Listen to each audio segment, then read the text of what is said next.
সীমান্তে হত্যার এ ব্যাপারে তো দীর্ঘদিন ধরে আলোচনা হচ্ছে।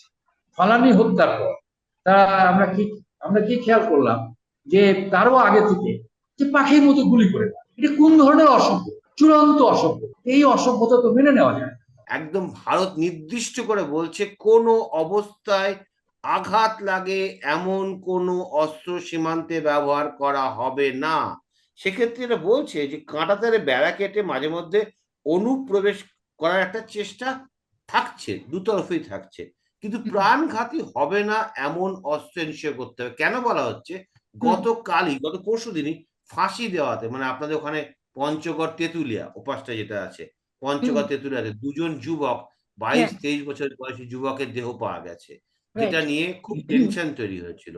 রাইট। ভারতের পাশে ওটা দার্জিলিং জেলা ফাঁসি দেওয়াতে টেনশন তৈরি হয়েছিল, এবং বিএসএফ বিজিবি বৈঠকও হয়েছে।